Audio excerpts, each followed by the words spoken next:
이번 시간의 제목은 이혼을 생각하고 있다면 입니다.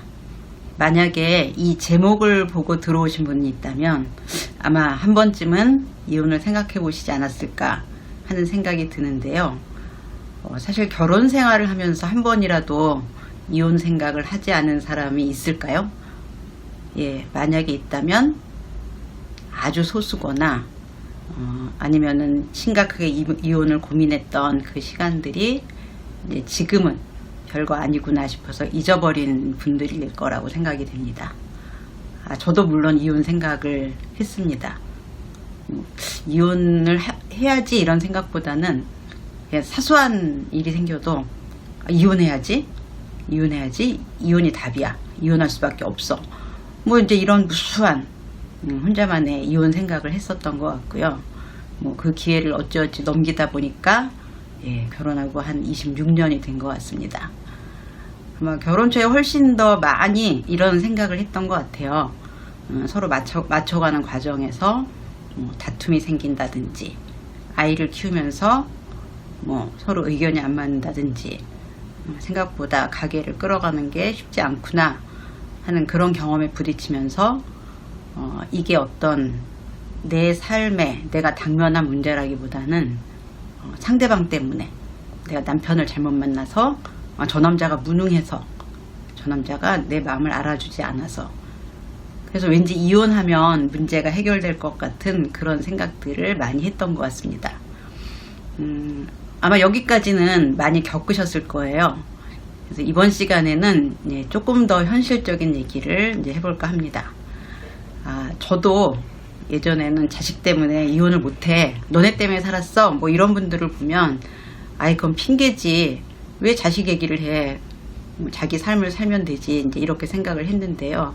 이게 막상 내 일로 생각하니까 그 아이들 때문에 이혼을 못하겠다 이런 생각보다는 애들 문제를 해결하지 않으면 이제 진행을 해나갈 수가 없더라고요. 뭐 이혼이라는 게 이제 여러 가지 문제를 해결해야 되는데, 뭐 따로 살아야 되니까 어디서 살지, 뭘 하고 살지, 이런 거에서 가장 핵심이 아이들이었던 것 같아요. 그래서 애가 어리니까 애가 좀 크면 애가 아빠가 좀 필요한 나이니까 뭐라든지, 나 혼자 힘으로는 좀 여유 있게 애들을 키울 수 없어서, 뭐 이제 이런 이유들을 쭉 찾다 보니까 결국은 아이가 20살이 넘고 독립을 해야 가능하지 않나 하는 게 이제 아마 현실적인 결론이었던 것 같아요. 그래서 아마 저 같은 생각을 하시는 분이 많지 않았을까. 그러다 보니까 세월이 지나고 결혼 생활의 고비를 넘어가고, 지금도 그런 생각이 없는 건 아니지만, 뭐 굳이 뭐 억울해서 뭐 이제 이렇게 하면서 이제 이혼을 접으시는 분들도 있을 것 같습니다. 자, 그렇지만 그 중에서도 정말 심각하게 내 삶에서 이혼이 정말 유일한 해결이 아닐까 하는 분들도 많이 있을 거라고 생각을 합니다. 자, 그래서 이번 시간은 정말로 내가 이혼을 해야 하나? 이혼을 한다면 어떻게 살아야 되지? 무슨 문제를 해결해야 되지? 라고 어떤 결심의 고비를 넘어서려는 분들에게 좀 현실적인 이야기를 해드리려고 합니다. 먼저 이제 이야기를 풀어가기 전에 사연을 좀 하나 소개시켜 드릴게요. 아마 이 사연을 들으시면 구체적으로 우리가 뭘 생각해 봐야 되는지 좀 마음속에 떠오르는 질문들이 생길 것 같아요.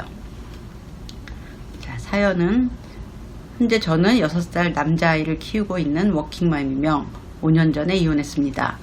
1년 정도 결혼 생활을 했고, 출산 직후 산후조리를 할 당시에 남편과 시어머니의 지나친 간섭과 무례함, 거친 행동 등으로 산후조리 겸 친정으로 피신하다시피 했습니다. 이후 몇 차례의 충돌이 있은 후 저는 남편과의 이혼을 선택했고, 친정 부모님과 남동생들도 제 이혼 결정을 지지해 주셨습니다. 그리고 혼자서 아이를 키우려면 직업을 계속 유지해야 한다면서 제가 일하는 동안 양육을 충분히 도와주셨습니다. 아이는 13개월부터 가정식 어린이집을 다니기 시작했는데, 기질 자체가 순하고 사교적인 아이여서 어린이집을 다니는 동안에 적응에 문제가 되었던 적은 거의 없습니다. 남편은 한 번도 아이를 보려고 하지 않다가 최근에 자신이 아이를 양육하겠다며 다시 소송을 시작했고, 법원의 조정을 거쳐 양육권 및 친권은 제가 유지하는 것으로 하고 전 남편에게는 면접 교섭권이 인정되었습니다. 문제는 면접 교섭을 진행하기 전에 아이에게 아빠의 존재에 대해 어떻게 설명을 하고 왜 이렇게 만남을 진행해야 하며 왜 아빠가 자신과 같이 살지 않는가에 대해서 어떻게 설명을 해야 할지 가늠이 안 됩니다. 또 면접 교섭 이후에 아이에게 어떻게 대응해 주어야 할지도 걱정입니다. 예, 자, 이제 굉장히 구체적인 사연이죠. 결혼한 지 1년 만에 아이를 낳자마자 친정으로 산후조리를 가셔서 이제 거기에서 이혼을 쭉 진행하신 분인 것 같아요. 그러니까 아이는 아빠를 본 적이 거의 없겠죠. 자, 그래서 이제 말씀을 쭉 드렸는데, 결혼 1년 만에 아이를 낳고 이혼을 하고 혼자 애를 키우고 뭐 이런 이제 큰 사연이 들어오시겠지만, 사실은 이 아내는 이혼을 막상 하기로 했을 때, 이혼을 한 이후에 생길 수 있는 굉장히 보편적인 문제들이 담겨져 있습니다. 자, 그래서 하나씩 좀 짚어보기로 하죠. 이제 아마 첫 단계는 남편과의 갈등일 거예요. 뭐 이혼을 하신 분이거나 안 하신 분이거나 모든 이혼의 시작은 다툼과 갈등입니다. 그래서 보통 이혼을 했으면 그 전에 1년, 2년, 3년, 적어도 1년 이상 3년 정도 굉장한 이제 고통의 시기가 있습니다. 처음에 내가 사람을 잘못 봤나? 결혼을 잘못했나? 저 사람한테 기회를 안 줬나? 이해심이 부족한가? 다들 이렇게 사나? 이런 이제 의구심과 회의 기간 다음에 다툽니다. 이런 점은 좀 바꿔. 이건 잘못됐어. 네가 잘못한 거야. 아니 내가 잘못했나 하는. 자, 근데 이제 일단 2단계에 들어섰을 때 이걸 잘 조율하는 게 쉽지가 않아요. 그래서 어느 시기부터 상대방을 맹렬하게 비난하기 시작합니다. 그리고 내 입장에서는 내가 맞는데 상대가 나를 이제 공격해오기 시작하면 정말 참을 수가 없게 되죠. 그래서 점점 도저히 안 되겠구나 하는 생각들이 강해집니다. 근데 이제 그러다 보면 세월이 가는 거죠. 한 달에서 반년, 1년, 2년. 그래서 저는 이제 아이들을 주로 보기 때문에 그 과정을 아이 눈에서 이제 좀 물어봅니다. 엄마랑 아빠랑 많이 싸워? 많이 싸워요. 언제부터? 그냥 어려서부터 그랬는데요. 근데 엄마한테 물어보면 본격적으로 싸운 거는 최근이라 그래요. 예, 그렇지만 이혼을 생각할 정도라면 사실 되게 오랜 기간 동안 사이가 안 좋았을 가능성이 높습니다. 자, 이렇게 고민하고 괴로워하고 이제 이런 과정에서 우울증에 걸리는 분들도 많아요. 자, 그러면 이혼을 해야겠다. 아무래도 이렇게 했을 때 제일 먼저 떠오르는 생각은 나 혼자 과연 먹고 살 수 있을까? 애를 데리고 갈 수 있을까? 애를 키우면서 평생 혼자 살 수 있을까? 그래서 이제 먹고 사는 문제에 대한 걱정을 하게 됩니다. 예전에 비하면 이제 여자 혼자 힘으로 먹고 사는 게 수월해졌다고 하지만 여전히 세상은 그렇게 만만한 게 아니죠. 자, 그 다음에 내가 이미 직업이 있어. 내가 저 남자 없어도 먹고 살 수 있어. 이렇게 생각하면 그 다음에 아이를 어디에 맡겨야 되지? 내가 직장에 나가는 동안 이거를 결정해야 됩니다. 보통 어린이집, 유치원, 학교에 다니는 방과 후 교실 이런 데를 생각하고 이제 결정을 하시는데, 예를 들면 엄마한테 갑자기 무슨 일이 생겼을 때, 아플 때, 이럴 때 누군가가 봐줄 거라는 어떤 여유를 줄 수 있는 어떤 대상이 없으면 이것도 굉장히 엄마를 불안하게 합니다. 예, 직장을 다니다 보면 이제 애 때문에 남편이 있어도 쩔쩔매는데 없으면 더 여지가 없는 그런 아이한테 긴장된 삶을 주지 않을까, 이제 이런 걱정을 하게 되죠. 네. 그래서 지금 이 글을 주신 분은 친정가족들이 전부 다 네가 이혼할 만하다, 이렇게 얘기를 해주셨고, 우리가 키워줄 테니까 너는 직장을 다녀. 이렇게 했으면은 굉장히 지금 많은 도움을 받고 시작하시는 거예요. 그럼 친정에서 반대하는 경우도 굉장히 많고요. 뭐 네가 이혼을 하는 건 네 맘이지만 우리가 애는 봐줄 수 없어. 이런 경우도 많고, 막상 할 수 없이 애를 떠맡았지만 떠만다고 생각하시죠, 그분들은. 너 때문에 우리가 너무 고생이다. 내가 늙음하게 너 하나 키워갖고 이게 무슨 고생이냐, 이렇게 말씀하시는 친정 부모님들도 많습니다. 그래서 이분은 굉장히 좋은 환경에서 이제 이혼 후 생활을 이제 시작하신 거죠. 자, 그 다음에 이제 지금부터 드리는 말씀은, 그러니까 그래, 내가 이혼을 하고 돈은 벌 수 있고 애는 친정에서 봐줘.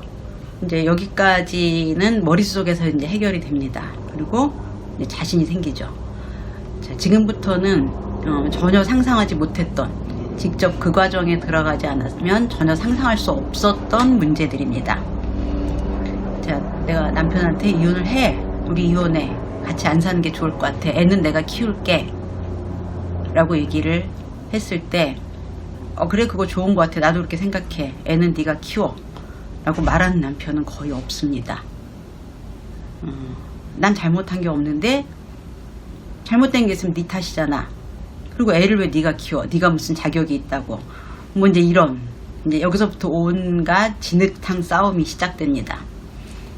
그래서 이혼은 합의 이혼이 있고 소송 이혼이 있는데, 제가 이렇게 이제 이혼을 하는 과정 중에 있는 분도 봤고, 이혼을 하고 애를 키우는 분도 봤고, 뭐 이렇게 쭉 봤는데, 제 개인적으로 그 과정에서 결정한 게 있어요.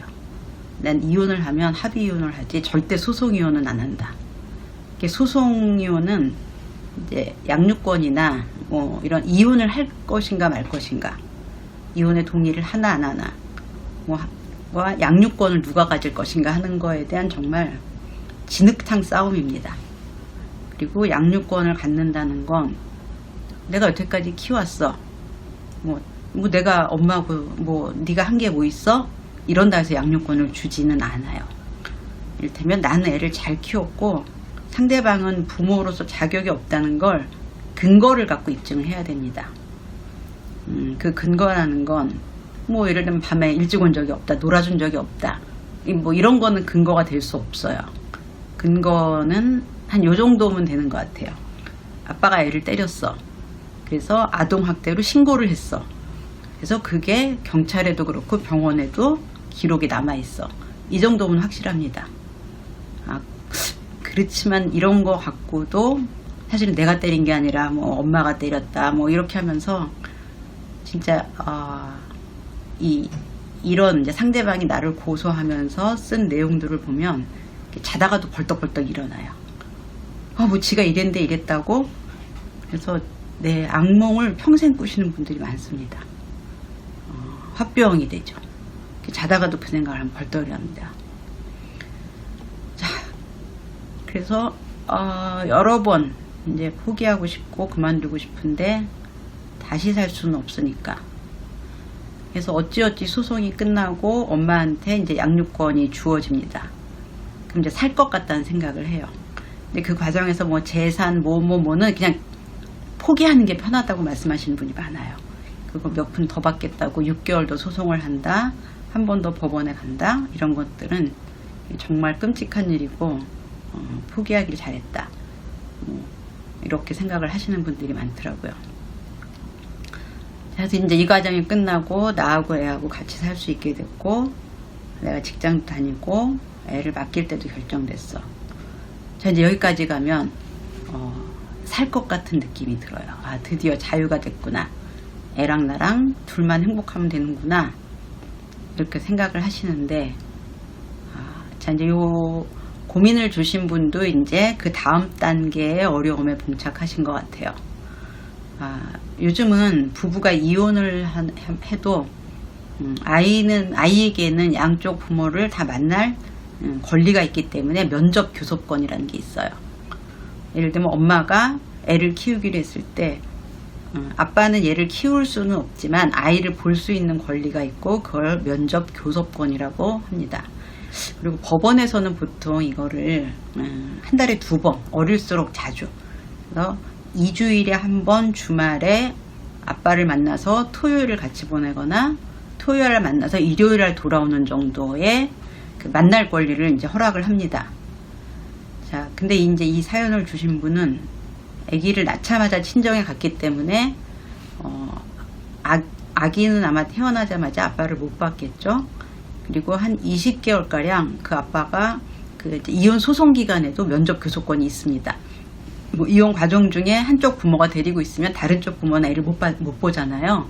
근데 법원에서 면접 교섭을 할 수 있게 권리를 주면 아무리 뭐 둘이서 만나자마자 치고받고 싸우다가 죽일 것 같아도 남편한테 애를 보여주지 않으면 이거는 불법입니다. 근데 이제 이 남편분은 아이가 이 나이가 될 때까지 면접 교섭권이 있지만 아이를 만나러 오지는 않았다고 해요.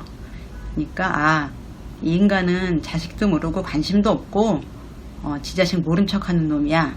잘 됐지 뭐 이제 이렇게 하고 생각을 하고 사셨을 것 같아요. 물론 이제 말은 좀 제가 허무하게 했습니다. 다행이다.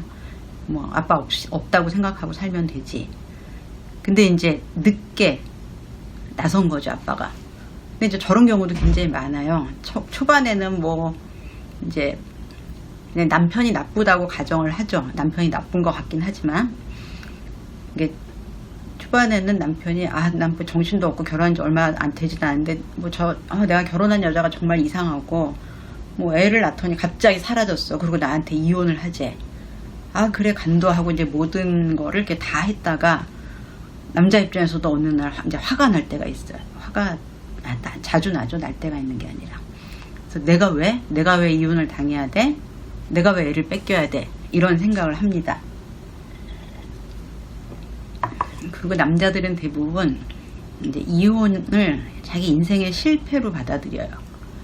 그래서 어느 날 자기가 실패한 인간이라는 거를 받아들이기 어렵다고 생각될 때 또 이제 시비를 걸어옵니다.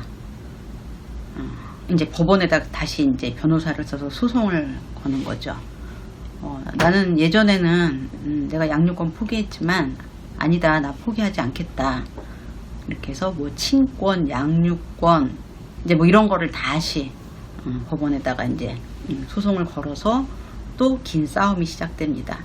그래서 이제 이분 같은 경우는 이제 그 두 번째에서도 또 승소를 해서 양육권과 친권은 엄마가 갖게 됐어요. 제가 알기로는 양육권은 한쪽이 갖지만 친권은 특별하게 결정하지 않는 이상은 이제 양쪽 부모에게 다 있는 걸로 알고 있습니다. 자, 근데 이제 어찌어찌 양육권은 유지가 됐지만 이제 면접 교섭권은 무조건 있는 거예요. 상대방 부모에게. 근데 이제 와서 아빠가 이제 면접 교섭권을 내가 실시하겠다. 권리를 이제 행사하겠다. 이렇게 하니까 갑자기 아이를 이제 2주에 한 번 혹은 한 달에 한 번 아빠한테 보내게 된 거죠. 그리고 그 아빠는 아이를 데리고 1박 2일 정도를 있을 수 있습니다. 그건 뭐 그때그때 뭐 오후 한나절 뭐 하루 1박 2일이긴 하지만 이렇게 내가 1박 2일 데리고 있겠다 하는 게 그렇게 무리한 요구는 아니라 법원에서는 들어주는 경우가 많이 있어요. 그래서 아이는 외할아버지, 외삼촌, 외할머니, 엄마 이렇게 이제 오붓하게 엄마가 보기에는 여기서 잘 적응하고 살고 있는데 지금 이제 아이가 많이 커서 6살이 됐는데 갑자기 이제 아빠라는 사람이 나타나는 거죠. 자, 아빠 누구한테나 있다고 생각하지만 아이는 경험하지 않은 나한테도 아빠가 있을 거라고 생각해보지 못한 존재를 갑자기 만나서 엄마 없이 이제 하루 정도를 이제 같이 있어야 됩니다. 익숙하지 않은 사람이죠.